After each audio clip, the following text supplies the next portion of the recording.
준비된 변협회장 기호 1번 하창우 후보.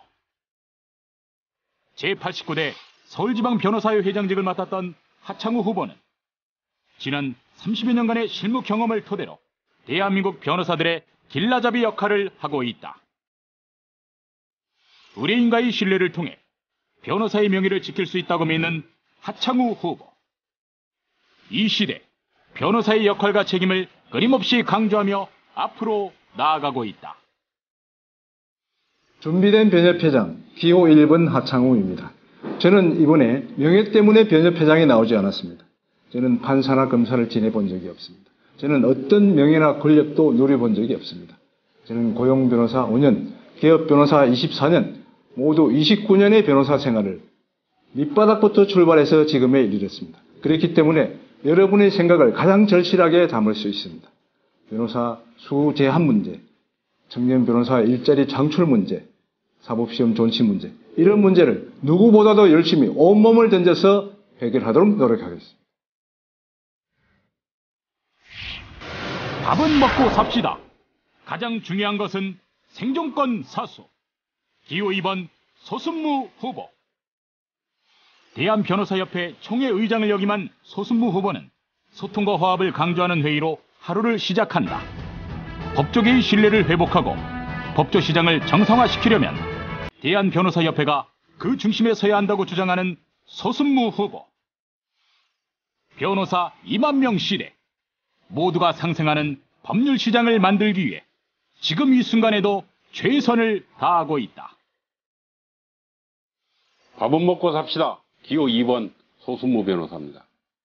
저는 오랫동안 회무에 참여하면서 수많은 회원을 만났고 고충을 듣고 공감했습니다.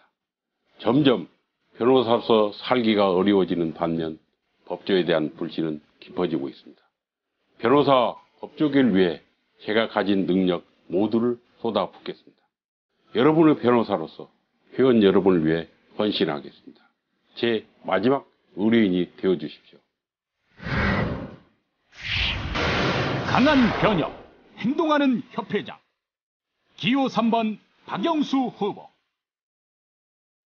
한때 대검찰청 중수부장을 지냈던 박영수 후보는 검사라는 직업에 대한 소명의식과 자긍심으로 정의를 실현하는 데 힘써왔다.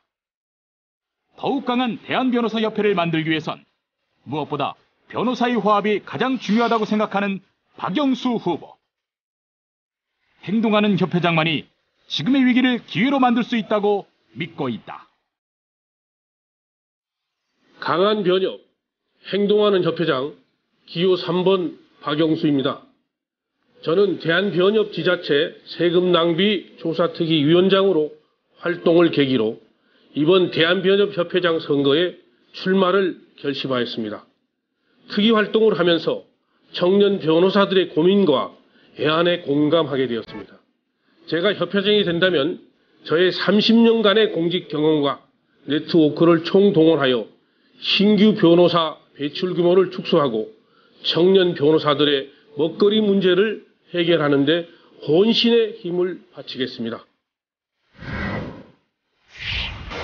변호사의 인권을 수호하고 법조 일원화를 전면 확대 실시할 리더.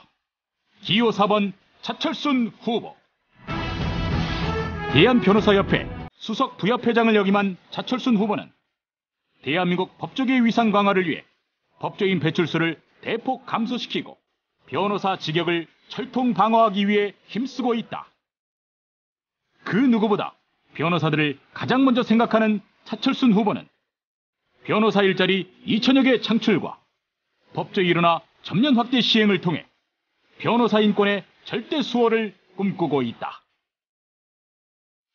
정부가 만든 핵폭발급 위기, 기호 4번 차철순 변호사가 기회로 만들겠습니다. 우리나라에서 100년 동안 1만 명의 변호사가 배출되었는데 정부는 그 뒤 단 8년 만에 또 다른 1만 명의 변호사를 배출함으로써 그 후폭풍으로 지금 변호사 시장은 쑥대밭으로 변하고 있습니다. 더욱 암담한 현실은 지금이 끝이 아니라는 점입니다. 회원 여러분, 기호 4번 차철순이 정부와 빅딜을 통하여 위기를 기회로 만들겠습니다.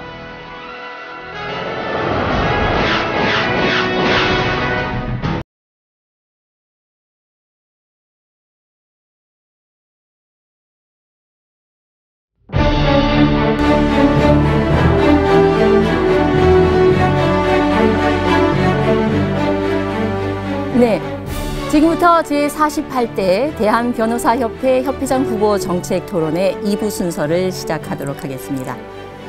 어떻게 1부를 끝내고 나니까 좀 긴장들이 풀리셨습니까? 감사합니다. 자, 1부에서도 말씀드렸듯이 저희가 이 토론회를 준비하면서 전국의 회원들에게 우리 협회장 후보들에게 묻고 싶은 질문이 뭔지 취합을 해서 미리 봉함을 해두었습니다. 그리고 오늘 방송이 시작되기 직전에 우리 후보들께서 이렇게 봉투를 2개씩 뽑으셨습니다. 이 봉투 안에 어떤 질문이 들어있는지는 지금 아무도 모르는 상태입니다. 토론 방식은 이렇게 하겠습니다. 제가 이 질문지를 읽어드리면 4분 안에 답변을 해주시는 겁니다. 4분이 초과되면 자동으로 1분의 찬스 발언 기회가 주어집니다. 그러니까 5분 안에 발표를 하시면 되는데요. 문제는 이 1분은 단 한 번만 주어집니다. 그래서 첫 번째 질문에서 1분을 사용하시면 두 번째 질문에서는 사용할 수 없게 되니까 이 점 유의하시기 바랍니다. 순서는 첫 번째 질문에 대해서 돌아가면서 4명의 후보가 답을 하시고 다시 두 번째 질문에 대해서 답을 하도록 하겠습니다. 구체적인 발언 순서는 1부와 역순으로 진행을 하겠습니다. 그러시면 2부에서는 우리 차철순 후보가 먼저 답변을 하시고요. 그 다음 소순무 후보, 그 다음 하창우 후보, 그리고 박영수 후보 순으로 진행이 되겠습니다. 자, 그럼 차철순 후보부터 시작을 하겠습니다.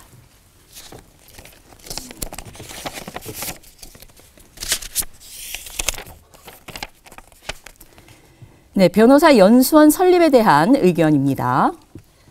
현재 변호사 연수는 협회에 설치된 변호사 연수원에서 일반 연수 또는 특별 연수 운영 계획을 수립하여 실시하고 있다. 그러나 현재의 체제 하에서는 변호사의 경쟁력을 무한도로 강화할 수 있는 연수가 불가능한 것으로 본다. 또한 연수를 받는 회원의 입장에서도 경쟁력 강화 차원에서의 계속 교육이라는 생각보다는 의무 연수와 윤리 연수의 연수 이수 시간 때우기에 급급한 것으로 알고 있다. 그러므로 변호사의 계속 교육을 통한 경쟁력 강화 차원에서 변호사 연수원을 실질적인 독립기관으로 설치하고 연수 과목 등의 연구 및 연수 실치를 할 필요가 있다고 보는데 이에 대한 생각은 어떠하신가요? 이것이 질문입니다. 예. 질문의 취지 이해하셨습니까? 예, 그렇습니다. 예, 그러면 답변해 주시기 바랍니다. 의무 연수 문제점 많죠. 어떻게 보면 실효성이 거의 없는 듯한 그런 연수가 많이 있습니다. 이런 연수를 하는 연수원 또 비난의 대상이 되기도 합니다. 그러나 저도 좋은 강의 몇 번 들어봤습니다. 의무연수 좋은 게 많습니다. 의무연수뿐만 아니라 우리 변호사 연수원에서 하는 많은 강의 중에 요사이 젊은이들이 엄청난 비용을 내고도 듣는 그러한 강의가 많이 있는 걸 보았습니다. 이러한 강의가 해가 갈수록 수강자가 많아지는 것을 봤습니다. 어떻습니까? 강의가 좋으면 우리 변호사는 오히려 돈을 주고도 강의를 받는 그러한 학구에 대한 열정이 있습니다.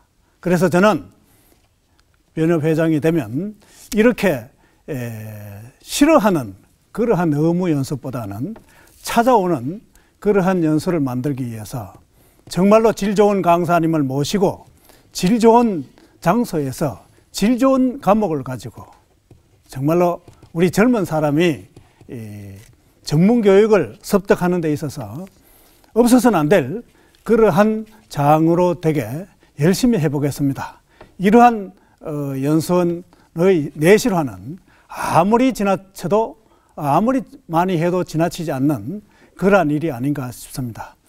지금 현재 너무나 많이 배출되는 그런 젊은 변호사들, 자기 나름대로 전문 분야를 갖도록 많이 원하고 있습니다.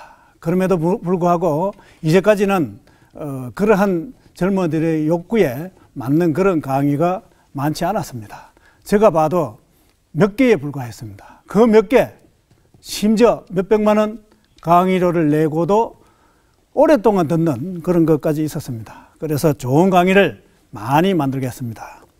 다만 변호사 연수원을 독립적으로 해서 하자라는 이 문제에 대해서는 대한변협이 지금 감시 감독하고 있는 변호사연수원을 독립적으로 하는 문제에 대해서는 그 감독이라든지 그 내실화, 그리고 거기에 만약에 어떤 문제점이 생긴다면 그것을 어떻게 규율할 것인가 하는 것은 변호사연수원 하나의 독립단체로서의 문제이기 때문에 다른 기관하고 어떻게 비교도 할 수 없는 그런 위치에 있는 것이 되므로 그러한 문제에 대해서는 좀 더 많은 고려를 한 다음에 결정을 해야 될 그런 문제가 아닌가 싶습니다.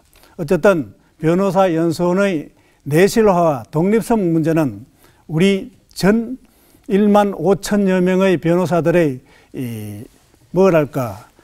앞으로의 블루오션에 해당하는 그러한 삶의 터전을 마련해 줄 수 있는 그러한 기관이기 때문에 그러한 문제에 대해서는 변협회장으로서 단독으로 생각할 게 아니고 관련 모든 사람들의 합의에 의해서 그렇게 결정돼야 될 그런 문제가 아닌가 생각합니다. 감사합니다. 네, 다음은 소수무 후보께 질문을 드리도록 하겠습니다. 네, 질문 번호 10번입니다. 변호사 신뢰도 상승 방안에 대한 것입니다. 변호사계는 여러 가지 어려움에 직면하고 있다. 특히 변호사 수의 급격한 증가로 인한 법률 서비스의 질 저하 등의 우려로 국민 일반이 변호사에 대한 신뢰도가 하락하고 있다. 이러한 현실에서 국민 일반이 변호사에 대한 신뢰도를 높이기 위해서는 시민의식 속에 내재되어 있는 기존의 부정적인 변호사의 모습 개선에 진력하여야 할 것이며 또한 공공성을 지닌 법률 전문가로서의 직무를 충실히 수행해야 할 텐데 이에 대한 구체적인 해결책은 무엇이라고 생각하시나요? 이것이 질문입니다. 네, 답변해 주시기 바랍니다. 제가 답변드리겠습니다.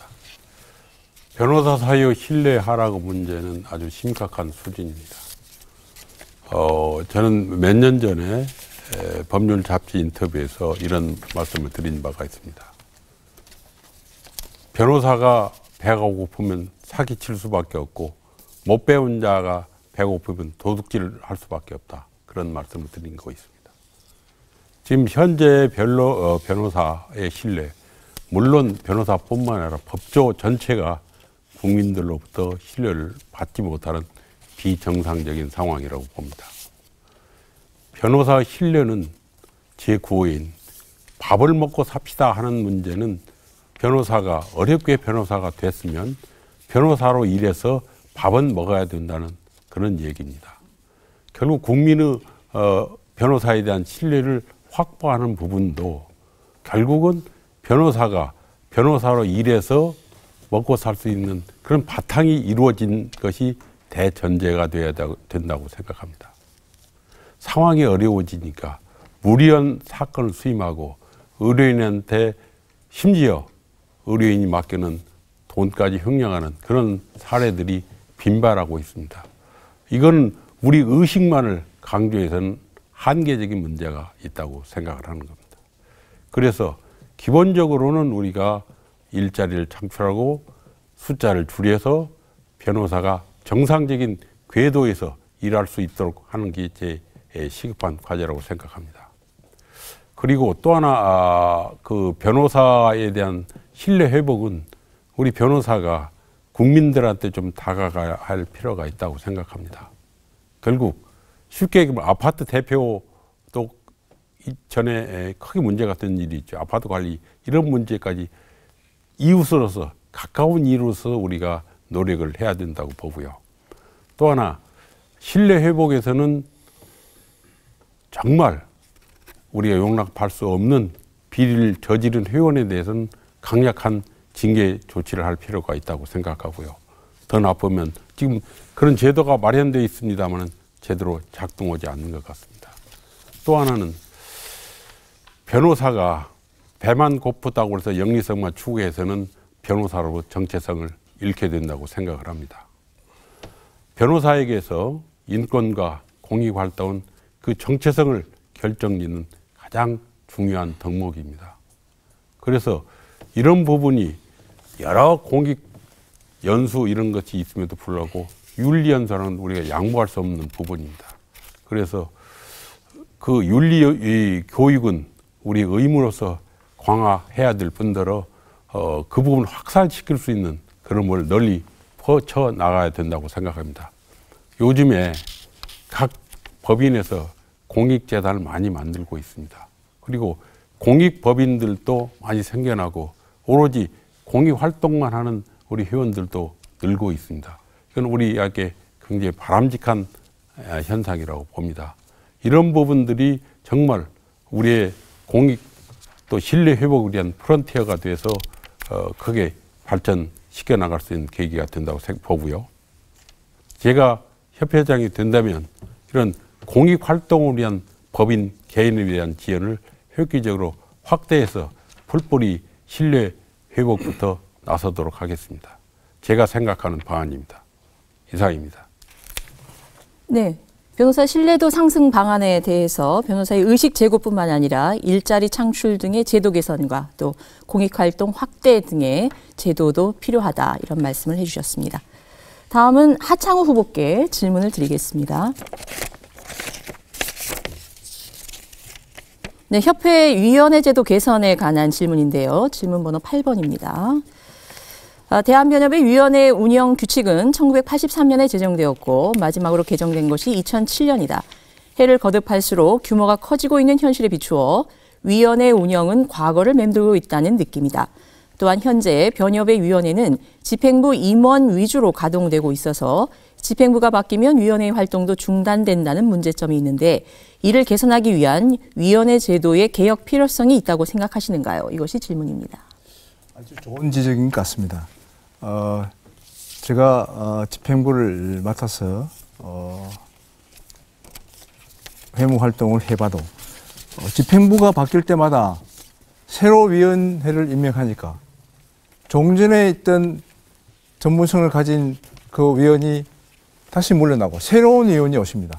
그렇게 되면 새로운 위원은 또 업무를 익히지 못해서 많은 시간을 들이고 뿐만 아니라 교류 관계, 대외적인 교류 관계에 있어서도 우리나라는 위원의 얼굴이 자꾸 바뀝니다. 그런데 외국에서 오시는 위원들은 같은 위원회에서는 같은 업무를 담당하고 접촉을 하게 되는데 우리는 바뀌고 외국은 그대로 있고 그래서 전문성 확보가 제대로 안 되는 것 같습니다. 그래서 이 문제를 해결하기 위해서 저는 몇 가지 방안을 가지고 있습니다. 첫 번째로 우리 위원회 위원들의 전문성을 확보하기 위한 예를 들면 국제위원회 같이 전문성을 확보하기 위한 어떤 교육을 좀 집중적으로 실시할 필요가 있습니다. 사실상 지금 각종 위원회가 많이 있지만 전문성 교육은 실시하지 않고 있습니다. 또 하나는 위원회를 오히려 집행부보다도 위원회 위원들을 임기를 길게 하는 것입니다. 그러니까 위원회의 임기를 6년이나 8년 정도로 하면 집행부가 서너 번 바뀌도 그대로 있습니다. 예를 들면 일본의 경우에는 국제위원회 위원이 매년 같은 분이 오십니다. 같은 분이 와서 전문성을 확보하고 접촉하고 의견을 발표합니다. 그런데 우리는 그런 전문성 확보가 되어 있지 않습니다. 그래서 우리나라는 이제 위원회를 임기를 6년 내지 8년 이렇게 만들어서 적어도 서너 번의 집행부가 바뀌더라도 전문성을 확보하고 대외적인 교류 관계에 있어서 그분들을 다시 만나서 정책이라든가 입법례를 비교하면서 좋은 의견을 제시하고 토론회가 되고 심포지엄이 될 수 있는 이런 기회가 만들어질 수 있다는 것입니다. 그래서 제가 두 가지 방안을 말씀드렸습니다. 감사합니다. 네, 위원회 제도 개선과 관련해서 전문성을 확보하고 집행부와 독립돼서 임기를 연장하는 방안에 대해서 말씀을 해주셨습니다. 자, 다음은 박영수 후보에게 질문을 드리겠습니다.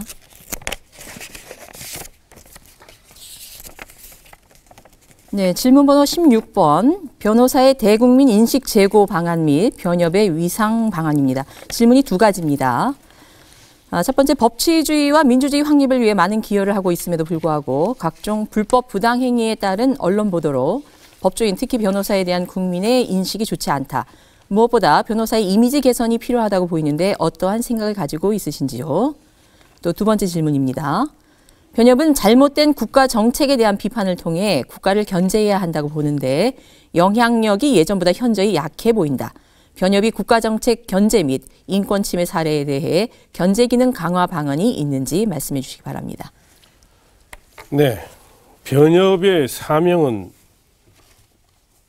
사익 추구도 필요하지만은 법치주의와 사법정의 실현, 인권옹호라는 그 공익적 사명이 있습니다.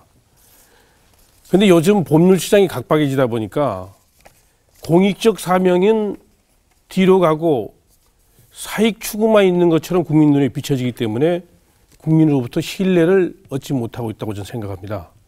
한 예로 인권보고서 예를 들어보겠습니다. 옛날에 대한변협에서 나오는 인권보고서의 그 사회적 파장은 엄청났습니다.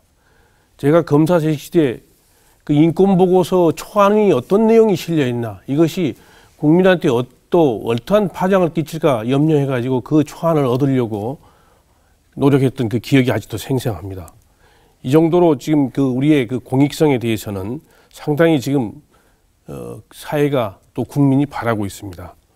그래서 저는 그렇게 생각합니다. 이런 차원에서 그 변협의 공익 활동은 더욱 사회적, 옛날에는 좀 앉아서 기다리는 법률 복지 차원에서의 그런 시혜적인 공익 활동이었다면은 이제는 좀 더 사회를 감시하는 적극적인 공익 활동으로 넘어가야 되지 않느냐. 그러기 위해서는 지금 우리가 입법 평가를 통해서 입법 감시를 하고 있습니다만은 제가 몸담았던 지자체 세금 낭비 조사 특위를 통해서 한 그 재정 감시 활동, 또 사회 전체에 퍼져 있는 그 부패에 대한 부패 감시 활동, 이런 것이 함께 전개된다면 변협의 위상도 높아지고 우리 변호사들이 국가를 위해서 또 사회 발전을 위해서 노력했다는 그런 자긍심도 생기고 해서 오히려 더 좋은 기회가 아닐까 이런 생각을 하고 있습니다. 그래서 변호사의 공익 활동은 더욱 다양화되고 적극화돼서 국민한테 봉사해야 된다고 저는 평소에 소신으로 생각하고 있습니다. 네. 좀 전에 변협에서 해왔던 그 시혜적 성격의 공익활동에서 한 걸음 더 나아가서 이제는 사회 감시 기능으로서의 공익활동을 강화함으로써 변협의 위상을 높여야 되겠다, 이런 말씀을 해주셨습니다. 자, 이제 첫 번째 질문에 대해서 네 분 후보들이 모두 답변을 해주셨는데요. 이제 두 번째 질문으로 들어가도록 하겠습니다. 자, 다시 차철순 후보께 이어주겠습니다.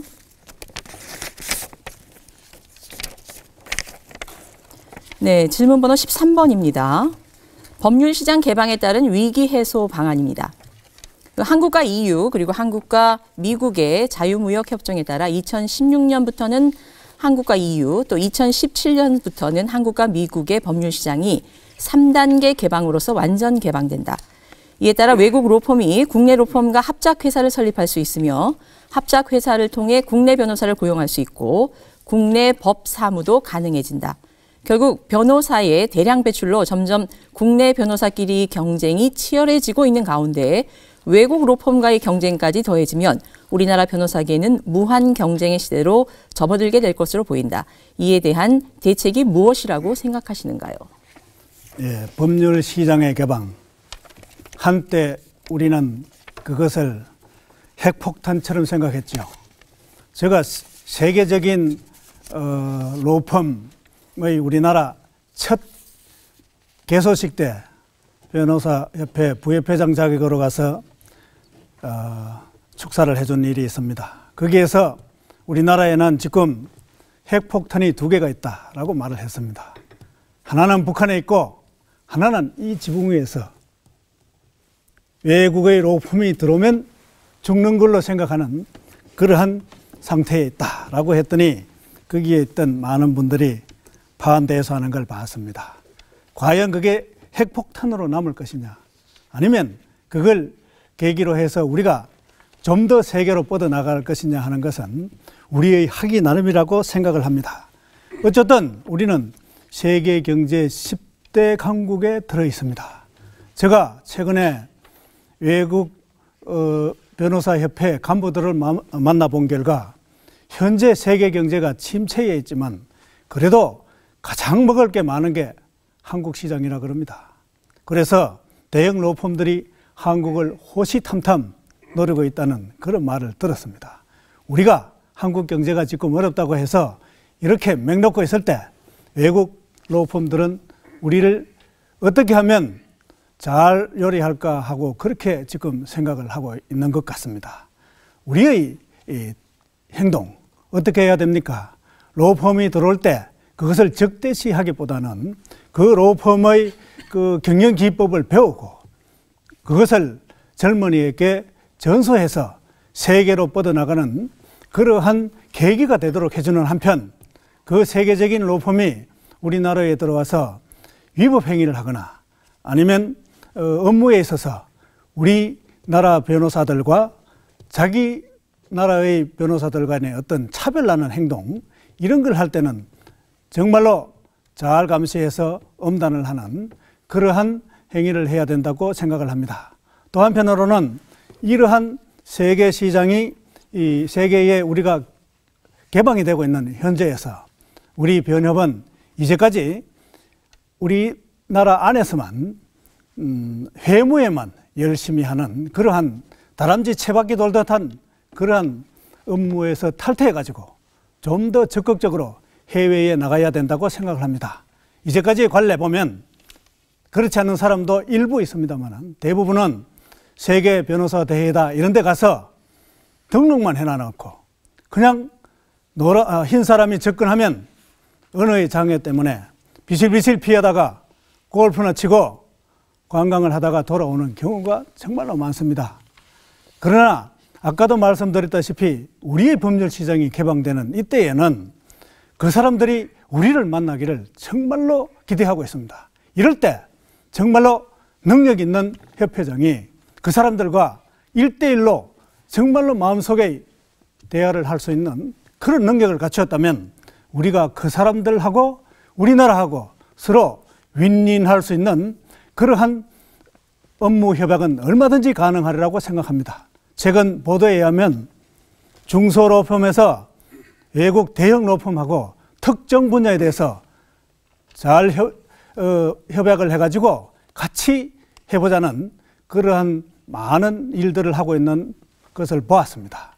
이제 우리 대한변협도 그러한 것에 좀 더 나아가서 세계변호사협회라든지 이런 곳에 우리 변호사들을 좀 더 10대 강국에 올리는 그러한 자리를 확보시켜줘가지고 우리 국익을 좀 더 높이는 반면 우리 변호사들에게 새로운 일자리를 제공하는 그러한 변협의 업무가 시행되어야 할 거라고 생각합니다. 그러한 의미에서 이러한 법률시장 개방은 우리에게 또 다른 기회를 주고 있습니다. 우리 회원 여러분, 이 기회를 좀 더 활용합시다. 감사합니다. 네. 법률시장 개방에 따른 위기를 단순히 적대시하거나 배척하지 말고 위법 활동은 감시하되 경영기법을 배우는 등 적극적 기회로 활용하자 이런 말씀을 해주셨습니다. 자, 다음은 소순무 후보님께 여쭙겠습니다.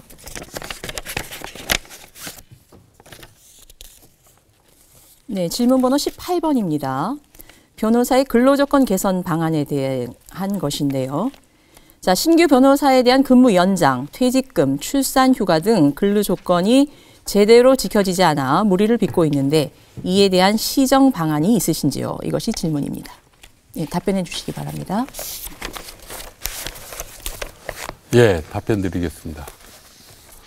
얼마 전에 임신한 로펌 변호사가 휴직하는 문제로 인해서 세간을 떠들썩하게 했고 로펌 대표가 형사 처벌을 받은 사례가 있습니다. 과거에 변호사의 근로 조건은 문제가 되지 않았습니다. 변호사는 전문직이라고 생각했고 자긍심을 갖고 일해왔습니다. 조금 더 훌륭한 변호사가 되기 위해서 불철주야 정말 열심히 일했습니다. 그렇지만 지금 상황이 달라졌죠. 열심히 일해도 파트너들 희망도 없고 열심히 일하고 싶어도 자리가 없습니다. 이런 상황에서 소형, 대형, 또 개인 변호사에게 고용되어 있는 특히 청년 변호사, 여성 변호사의 근로 조건은 심각한 상황에 이릅니다. 왜? 과거에는 비전이 있었습니다. 나도 조금만 노력하면 선배의 반열에 서가지고 확실한 급여 수입과 명예를 누릴 수가 있는데 지금은 좌절이 된 상태입니다. 그래서 이 부분이 굉장히 예각적으로 대립하고 있는 상황입니다. 이 문제를 해결하지 않고서는 우리가 제가 추구하는 상생의 법조를 이룰 수가 없다고 생각합니다. 그렇지만 여기는 험난한 길이 많이 남아 있습니다. 왜? 기본적인 우리가 틀을 바꾸지 않으면 이 문제를 해결하기 할 수 없기 때문입니다. 마침 대한변협에서도 근로자 표준계약서를 만들어서 권장할 거라고 합니다. 문제는 계약서를 만들고 그대로 지키는 것이 중요합니다. 그렇지만 과연 계약서만이 이 문제를 해결해 주지 못합니다. 역시 이 문제 역시 우리가 변호사가 변호사로 일해서 먹고 살 수 있는 환경이 마련돼야지 가능한 것입니다. 지금 현재의 상태를 놓고 엄격하게 근로기준법을 적용한다면 오히려 열악한 고용 환경에 처해 있는 청년 변호사 또는 여성 변호사에게 더 큰 불이익이 갈 수 있는 그런 이중적인 문제를 갖고 있는 것입니다. 그래서 저는 이 문제의 근본적인 해결은 우리 일거리를 늘려서 변호사가 정상적으로 일해서 갈 수 있는 그런 상황을 만드는 게 가장 중요하다고 보는 것이고요. 또 하나는 선배 변호사의 배려입니다. 제가 상생의 법조계를 주장하고 있습니다. 결국 상생은 있고 여유 있고 선배들이 배포를 해야 됩니다. 그렇지 않고서는 이 문제를 해결해 갈 수 없습니다. 조금씩 양보하면 이러한 마찰이 굉장히 줄어들 거라고 생각합니다. 변호사는 다른 직종과 다릅니다. 법치를 하고 인권을 부르짖는 그런 중요한 사회적 기능을 하고 있습니다. 우리 후배를 아끼고 조금씩 양보하고 대화하면 많은 문제들은 해결할 수 있다고 생각합니다. 그래서 여성 청년들에서 근로자 문제는 제가 말씀드린 대로 이러한 틀에서 해결해야지만이 가능하다고 보는 것입니다. 이상 답변 드렸습니다. 네, 변호사 선후배 간의 상생의 문화를 강조하셨고요.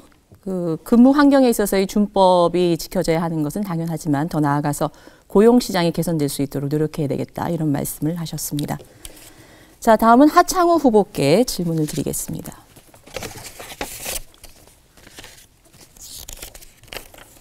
네, 질문 번호 17번입니다. 변호사의 징계 및 교육 강화와 관한 질문인데요. 변호사에 대한 엄격한 징계와 교육 필요성이 증대되는 상황에서 변호사의 전문성 강화와 윤리의식 제고라는 측면과 또 회원의 자율성 침해 및 의무사항 증가라는 측면에서 견해가 갈리고 있다. 이에 대한 해결 방안이 있다면 무엇인가요? 이것이 질문입니다. 좋은 지적입니다. 그렇지만 질문을 잘 해석해 보면 이 질문은 마치 전문성 강화와 윤리의식 제고라는 측면과 자율성 침해 및 의무사항의 증가라는 측면이 이게 마치 서로 대립적인 관계에 있는 것처럼 생각하고 계신 것 같습니다. 그렇지만 제 생각으로는 이 두 개는 양립이 가능하다고 생각합니다. 먼저 전문성 강화는 변호사라는 직업의 전문 지식에 충실한 문제입니다. 그래서 전문성 강화 문제는 계속 앞으로도 지속적으로 필요합니다. 그렇다고 해서 전문성 강화가 윤리의식의 제고와 배치된다는 거나 자율성 침해와 배치되는 것은 아니라 할 것입니다. 그 다음에 윤리의식 제고를 두고 본다면 윤리의식 제고는 국민에 대한 신뢰 문제입니다. 물론 변호사의 직업 윤리 또 내부의 문제이기도 합니다만은 우리가 변호사들이 어떤 정책을 펴서 국민의 신뢰를 얻지 못하면 우리의 직역도 개척할 수가 없습니다. 즉 국민의 신뢰가 있어야만 우리의 직역 개척, 입법 활동을 통한 직역 개척의 문제가 가능하다는 것입니다. 그래서 이 두 가지의 문제는 서로 대립적인 관계가 아니고 서로 상호 보완이 가능한 별개의 문제라고 이렇게 생각합니다. 그래서 우선 징계 문제를 두고 본다면 어떤 사전에 변협이 정보를 제공해서 지식을 제공하고 그래서 이것을 위반했을 때 비로소 징계를 해야 되는데 지금 징계 문제를 보면 변호사들이 그런 규정이나 규칙이 있는 것을 모르고 위반하는 경우가 많이 있습니다. 그래서 징계 문제는 좀 더 변협 차원에서 정보를 많이 제공하고 교육을 통해서 이런 문제에 위반되지 않도록 하는 주의가 필요하다고 할 것이고요. 공익활동 문제에 관해서도 보면 공익활동에 대한 홍보와 정보 제공이 사실상 별로 없습니다. 무엇을 해야 되는 것이 공익활동인지 이거에 대한 정보를 변협 차원에서 전국적인 매뉴얼을 만들어서 공익활동을 할 수 있는 장소, 어떤 기관에 가면 공익활동을 할 수 있는지 이런 것도 정보를 제공해서 공익활동을 회원들이 많이 할 수 있고 그럼으로써 국민의 신뢰를 얻을 수 있도록 변협이 역할을 더 정대시키는 그런 홍보 기능도 해야 된다고 생각합니다. 이상입니다. 네. 변호사로서의 전문성 강화와 윤리의식 제고는 함께 가야 할 덕목이고 다만 정보 부재로 인해서 억울하게 징계를 당하는 사례는 없도록 변협 활동 차원에서 노력을 하겠다 이런 말씀을 해주셨습니다. 자, 이제 마지막으로 박영수 후보에게 질문을 드리도록 하겠습니다.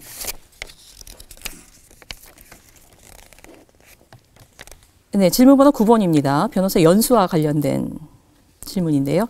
현행 변호사법에 의하면 변호사 시험 합격자에 대해서 6개월간의 보수 교육을 받도록 하는 제도를 시행하고 있는데 그 실효성이 크지 않다는 시각이 있다. 이에 보수 교육을 사법연수원에 위탁하여 시행하는 방법이 해결 방안으로 대두될 수 있는데 이에 대한 의견은 어떠십니까? 이것이 질문입니다. 네, 로스쿨 6개월 실무수습 제도가 도입된 것은 로스쿨 3년 동안의 교육 과정에서 실제 현장에서의 실무수습 교육이 좀 부족하고 사법연수원에 부족하기 때문에 그걸 보완하는 차원에서 실무수습을 둔 걸로 알고 있습니다. 그런데 여기에는 두 가지 문제가 있습니다. 하나는 교육 기회의 불균형이라는 문제가 있고 또 하나는 교육 내용의 불충분성이라는 두 가지 문제가 있습니다. 교육 내용의 교육 기회의 불균형은 뭐냐? 한마디로 어떤 학생은 로스쿨 졸업생은 대형 로펌에 가서 제대로 교육을 받고 어떤 분은 아주 소형 로펌에서 교육을 받는 이런 시스템이 있는가 하면 또 그것도 모질해서 별도의 그 변협에서 실시하는 교육을 받는 이러한 보이지 않는 그 불평등이 있는 겁니다. 그래서 이것은 반드시 좀 시정이 되지 않느냐 저는 이렇게 생각합니다. 또 두 번째는 교육 내용이 과연 그러면 다들 충분하게 다들 돼 있느냐 균등하게 그것도 그렇지가 않습니다.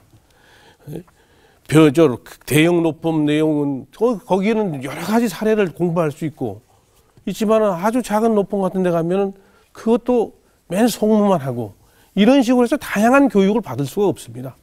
더군다나 우리 변협에서 실시하고 있는 그 6개월 집체 교육도 그 내용이 일주일에 2번 가는 걸로 알고 있는데요. 내용이 아주 빈약하기 때문에 연수생들이 아주 그것에 대한 불만이 많습니다. 로스쿨생들이. 그래서 이런 것을 시정해야 됩니다. 그럼 그 대안이 뭐냐? 바로 불균형을 시정을 해야죠. 그러려면은 예를 들어서 지금 이렇게 모두 모아서 이렇게 6개월간 집체 교육 시킬 게 아니라 예를 들어서 수료해서 발표하기 전까지 시간이 많이 남아 있거든요. 그럼 그 기간 동안에 희망자에 한해서 어떤 실무 교육을 집중적으로 시키고 또 요새 방송통신교육처럼 인터넷 교육 같은 걸 시켜가지고 실무의 일반 요령 교육은 시킨 다음에 이제 진짜 실전에 적용할 수 있는 실무 교육은 한 2주면 2주, 4주면 4주 동안 모여가지고 시키는 이런 여러 가지 다양한 교육 방법을 시켜서 로스쿨 출신들 간의 기회 균등과 교육 내용을 충분히 받을 수 있는 기회를 제공해야 되지 않느냐 하는 게 제 생각입니다. 그래서 이 의무연수 교육제도는 제가 생각하기에 이건 반드시 시정하고 고쳐야 됩니다. 그래서 우리 로스쿨생들이 모두 동등한 출발점에서 출발해서 경쟁할 수 있도록 그렇게 배려해 주는 게 우리 선배들의 의무자 책임이 아닌가 이런 생각이 듭니다. 네, 이상 마치겠습니다. 네, 현행 6개월간의 변호사 연수 제도에 대해서 교육 기회의 불균형, 또 교육 내용의 불충분의 문제점이 있기 때문에 반드시 개선되어야 하고, 개선 방안에 대해서는 인터넷 교육 등 수요자 위주의 실무 교육을 하는 것이 좋겠다, 이런 의견을 제시해 주셨습니다. 자, 이제 두 가지 질문에 대해서 우리 후보님들 모두 답변을 해 주셨는데요. 시험 보시느라고 고생들 하셨습니다. 예. 어떤 질문은 다소 수월하셨을 수도 있고, 또 어떤 질문은 예상치 못한 것이라 당황하셨을 수도 있는데, 역시 협회장 후보답게 깊이 있는 답변을 해주셨던 것 같습니다. 자, 여러분은 지금 제48대 대한변호사협회 협회장 후보 정책토론회 2부 순서와 함께하고 계십니다.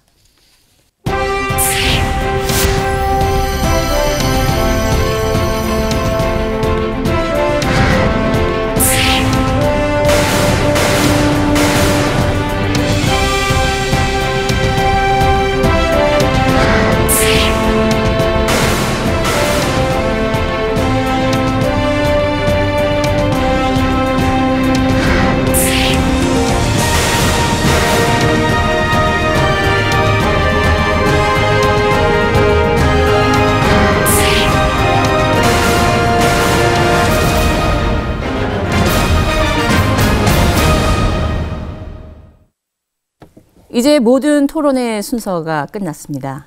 이제 제가 마지막으로 오늘 참석하신 후보들에게 1분의 발언 기회를 드리겠습니다. 다른 사람이 아닌 왜 내가 협회장이 되어야 하는지를 간단하게 정리를 해 주시기 바랍니다. 발언 순서는 기호순대로 하겠습니다. 자, 먼저 하창우 후보부터 시작을 해 주시기 바랍니다. 회원 여러분, 저는 고용변호사 5년, 개업변호사 24년, 모두 29년의 변호사를 아래에서부터 시작해서 여러분의 고충을 가장 잘 알 수 있습니다. 제가 변협회장이 된다면 여러분의 고충을 그대로 반영해서 여러분이 생각하고 계시는 바를 정책으로 펼쳐서 입법 과정을 거쳐서 반드시 실행하도록 노력하겠습니다. 강력한 변협, 소통하는 변협, 멋있는 변협을 저희 모든 몸을 던져서 반드시 실행하도록 노력하겠습니다. 감사합니다. 네, 감사합니다. 다음은 기호 2번 소순무 후보입니다. 예, 존경하는 회원 여러분, 저희 목표는 비정상적인 법조를 정상화시키고 상생의 법조를 실현하는 일입니다. 저는 나름대로 비전, 경력, 아이디어를 갖췄다고 생각합니다. 저는 반드시 변호사로 일해서 밥을 먹고 살 수 있는 그런 변호사 사회를 이룩하겠습니다. 저는 변호사 협회장에 출마하기 위해서 로펌 대표직도 내려놨습니다. 협회장이 취임하는 경우 수상 일체도 우리 회원 여러분을 위해서 쓰겠습니다. 부디 여러분께서 저희 마지막 의뢰인이 되어주십시오. 제 34년의 법적 경력 모두 함께 여러분께 쏟아붓겠습니다. 감사합니다. 네, 다음은 기호 3번 박영수 후보입니다. 존경하는 회원 여러분, 오늘날 변호사 사회는 절대절명의 위기에 있습니다. 시장의 위기, 신뢰의 위기, 비전의 위기입니다. 이 위기에서 벗어나려면 변호사들을 위한 변협, 강한 변협이 되어야 합니다. 저는 할 수 있습니다. 여러분의 힘과 지혜를 저에게 주십시오. 저는 해내겠습니다. 그래서 이 강한 변협이 되고 행동하는 협회장이 되겠습니다. 꼭 저를 믿어주십시오. 감사합니다. 네, 다음은 기호 4번 차철순 후보입니다. 존경하는 회원 여러분, 위기는 하루바삐 극복되어야 합니다. 현재 위기 상황을 극복할 협회장은 특정 포지션의 수비 선수로는 부족하고 모든 포지션을 소화할 수 있을 뿐만 아니라 공격도 잘하는 올라운드 플레이어가 되어야 한다고 생각합니다. 현재의 국민은 우리 변호사가 아무리 비명을 질러도 잘 먹고 잘 사는 그러한 사람으로 생각하고 있습니다. 이러한 국민적 인식을 불식하고 우리가 바라는 목적을 달성하기 위해서는 국민적 인식을 바꿀 수 있는 여론 조성과 목적 달성까지 가는 길을 정확히 알고 그 길목에 있는 사람들을 설득하여야 하기 때문입니다. 회원 여러분, 4번 타자 차철순에게 홈런 칠 기회를 주십시오. 감사합니다. 이상으로 모든 후보들의 이야기를 들어봤습니다. 자, 변호사 타이틀이 안정된 인생을 보장하던 시절은 이미 옛날 이야기가 되어버렸습니다.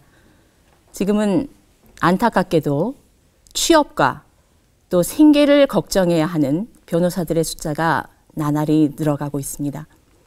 또한 변호사 내부에서는 기성 변호사, 청년 변호사, 또 로스쿨 출신 변호사로 나뉘어서 갈등을 겪는 양상까지 보이고 있습니다.